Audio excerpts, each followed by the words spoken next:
O prefeito, estou aqui. Esse é o Luiz, exercitando o seu direito de participar. Oi, Luiz, estamos te escutando, viu? Começamos agora mais um episódio Avante Mobilização, um giro sobre educação e cidadania na palavra de especialistas Avante e convidados. Eu sou André Fernandes e estamos de volta para mais um especial sobre os direitos da criança, uma ação do PIC, Projeto Primeira Infância Cidadã, realizado pela Avante Educação e Mobilização Social em parceria com a Petrobras. Para ajudarmos o Luiz a ser escutado e atendido por prefeitos e prefeitas dos municípios brasileiros, nós convidamos um grande conhecedor das políticas para a primeira infância, nosso querido Vital de Donê, membro da Rede Nacional Primeira Infância, RNPI. Vital conta como o Plano Municipal Primeira Infância, o PMPI, pode ser um aliado dos gestores e gestoras municipais no desejo de colocar a criança como prioridade na agenda municipal e fazer uma administração competente que fique para a história. O episódio de hoje: Prefeito, prefeita, cuide das crianças. E a gente queria saber, para começar essa conversa, qual a importância do município ter um plano pela primeira infância nas características que a Rede Nacional Primeira Infância recomenda.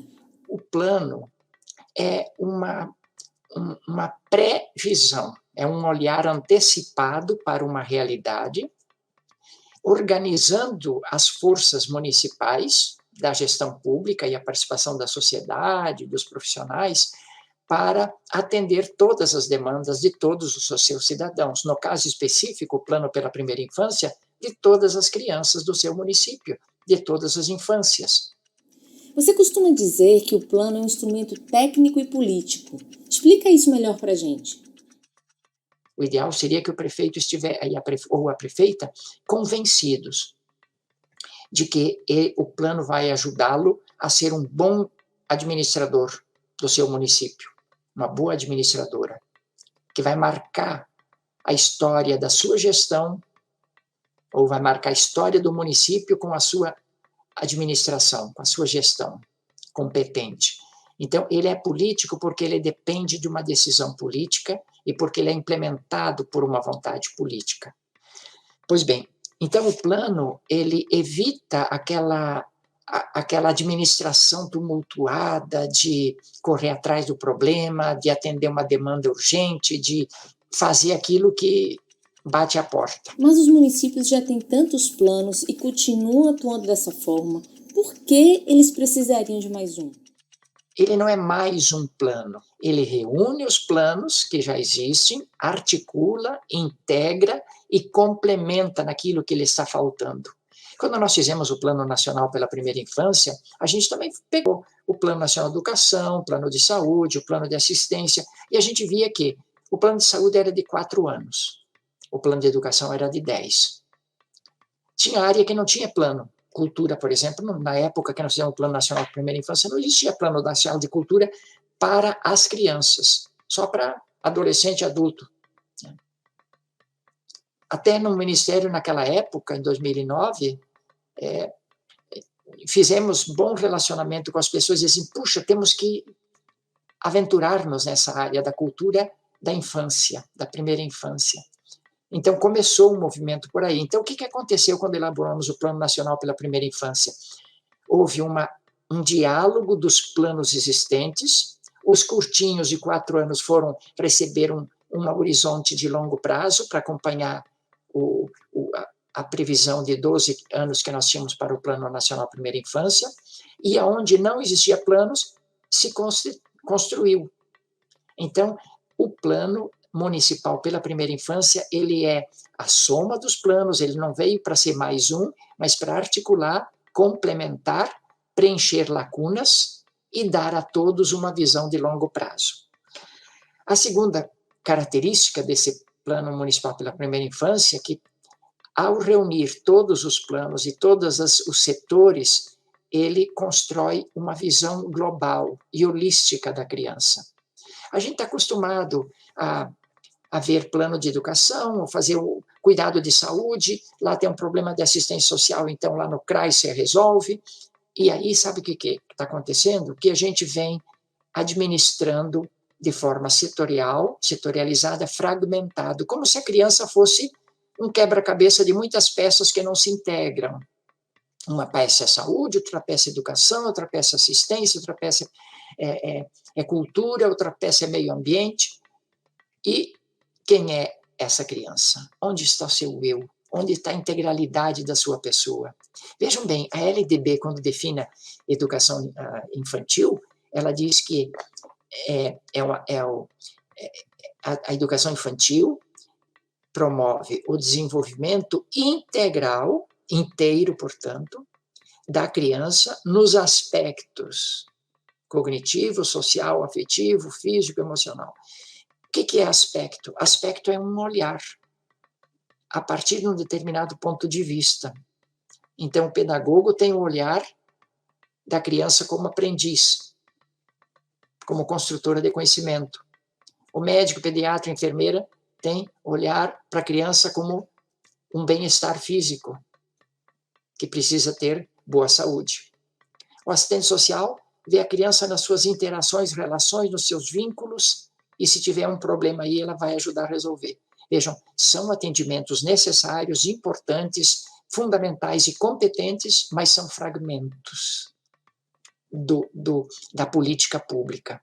Então, a política pública do município que vai atender as suas crianças tem que ser uma política articulada dos diferentes setores. Por isso que a gente chama de plano intersetorial, que reúne os vários setores. E o que a gente pode fazer para que o plano seja amplo, que ele represente as diversas realidades das infâncias nos municípios? Participação. Esse plano não pode ser feito num gabinete, não pode ser comprado de um escritório, não pode ser contratado por uma equipe de especialistas que ficam fazendo sozinhos. Ele tem que ser construído conjuntamente pelo governo com a sociedade. Os vários setores do governo e as várias organizações da sociedade presentes no seu município. E quais são? A hora que vocês começam a pensar, puxa, mas aqui tem uma ONG que cuida da criança lá num bairro. Aqui tem uma que trabalha com arte, teatro, e que as crianças participam nos círculos de cultura. Né?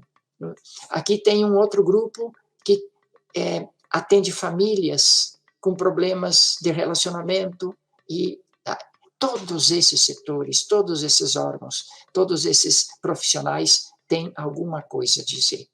Então, quando você reúne esses profissionais, quando eles se juntam e trazem a sua experiência, os seus saberes, o grupo vai formando uma visão integral da criança, o que a gente chama de uma visão holística, abrangente da criança na sua totalidade. Por isso que a participação é importante. Mas a participação tem uma outra qualidade também, ou um outro efeito muito positivo. Vocês não já ouviram, ou mesmo disseram, que o problema do Brasil é que não tem continuidade nos planos? Chega um governo, muda o que já o outro anterior fez. Ou então abandona, ou muda de nome, ou o governo que vai sair do governo, que vai sair da administração, esconde o plano que fez, porque diz assim, eu não vou entregar rapadura para ele, fomos nós que fizemos. Ele que inventa dele. Então, essa crítica, nós estamos acostumados a ouvir. E o que é preciso é a gente ultrapassar essa fase da descontinuidade. Agora, um elemento importante que ajuda a continuidade é a participação. Porque se as organizações da sociedade civil, lá do seu município, fizeram parte da equipe que construiu o plano, mesmo mudando o governo, mudando o secretário, a secretária de educação, de saúde, de assistência ou de outros setores, essas organizações dizem, não, mas o plano é nosso, nós ajudamos a fazer. O próximo governo tem que dar continuidade. Uma outra característica é que se escutam as crianças. E lembrar que as crianças podem e devem falar por si, ser escutadas e devidamente contempladas, não é, Vital? As crianças têm o que dizer sobre tudo o que as cerca. Quando nós escutamos crianças para fazer o Plano Nacional pela Primeira Infância, a gente viu que as crianças sabem falar sobre polícia, televisão, brinquedo, fome, briga dos pais, violência, sobre escola, professora, sabe? Tudo que está em torno delas, elas têm alguma coisa a dizer, elas têm uma experiência, e elas sabem dizer coisas importantes para mudar aquela situação que as está fazendo sofrer. E é importante que a gente traga a criança como participante, apreenda a sua linguagem, sob a forma, isso aqui a gente podia também comentar, se você tem interesse depois, as diferentes técnicas de escuta de crianças, diferentes formas como ela se expressa. Por exemplo, agora com a pandemia, né, quantas crianças estão com problema de saúde mental? Mas elas não vão chegar lá e dizer, professor, eu estou triste, professor, eu não aguento mais. Não necessariamente, pode ser que algumas expressem, outras vão perder o sono, umas vão estar estressadas, outras perdem o apetite, outras comem demais, outras ficam introvertidas. São linguagens do corpo, são linguagens da alma. E é preciso que a gente tenha sensibilidade para apreender essas comunicações.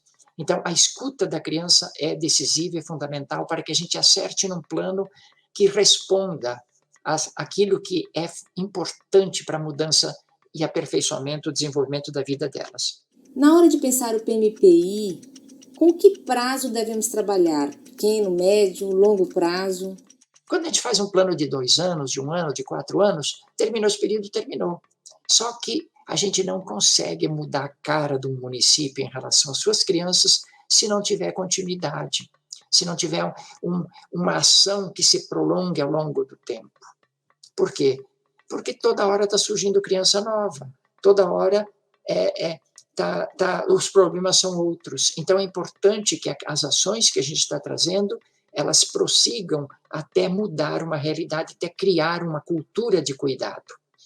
E, finalmente, o plano tem que ser aprovado pelo Conselho de Direitos da Criança, Conselho Municipal, e também pela Câmara de Vereadores. Aí ele se transforma numa lei, e a lei obriga o cumprimento pelo prazo de vigência do plano. Como eu disse, a escuta da criança é um fator novo, original, e que vai enriquecer tanto o plano dos seus municípios que vocês vão ficar encantados. E muitos outros municípios vão querer ler os planos de vocês, porque vão dizer, como é que vocês fizeram? Como é que vocês escutaram? O que ouviram? O que as crianças disseram? Eu acho importante que a gente saiba escutar as crianças. E uma coisa importante que eu aprendi a partir de mim mesmo e com as pessoas com quem eu tenho conversado, que para a gente compreender bem a criança, a gente tem que recuperar a infância nossa, trazer do esquecimento, do baú da memória afetiva, a criança que nós fomos. Essa criança vem à tona em rodas de conversa, em narrativas, e também nas clínicas que vocês sabem que muita coisa da infância é que vem explicar a vida adulta. Pois bem, é preciso que a gente faça as pazes com a criança que a gente foi, que a gente tenha ternura com a criança que a gente viveu, que a gente supere traumas da nossa infância e que a gente valorize toda a força propulsora da nossa aprendizagem, das nossas interações, da nossa descoberta do mundo. E esse exercício de encontrar a sua própria infância, de recuperar a criança interior, vai nos ajudar a encontrar a criança real, a criança concreta que a gente quer escutar. Então, no trabalho de elaboração do Plano Municipal pela Primeira Infância, comecem por aí, com uma oficina de todos os participantes para conversar sobre a infância que fomos, a criança que vivemos. E dar as mãos para essa criança e convidá-la para caminhar conosco ao encontro daquelas crianças do bairro, da favela, do centro da cidade, da zona rural, que a gente quer escutar para apreender dela o que ela tem a dizer para o Plano Municipal pela Primeira Infância. Sou perfeito. Cuidem crianças. É isso aí, Luiz. Vamos todos cuidar das crianças. Mas em especial você, que é prefeito ou prefeita de um município. As crianças precisam do nosso olhar carinhoso e de políticas efetivas que assegurem o seu desenvolvimento pleno. Tomando emprestado um trecho da música Sol de Primavera de Beto Guedes, a lição sabemos de cor, só nos resta aprender. Sigamos em frente, trabalhando muito e confiando que à medida que os PMPIs vão sendo elaborados, levando em conta todas essas características, nos tornamos referência para outros municípios que também vão querer saber sobre o processo de quem encarou todas as etapas e tem uma história de êxito para contar. Vamos nos despedindo por aqui, aguardando um novo encontro em um novo episódio sobre educação e cidadania. Caso você queira contribuir com o nosso podcast e a construção desse e de outros diálogos, envie sua mensagem para o e-mail avante.comunicacão@avante.org.br. Até mais!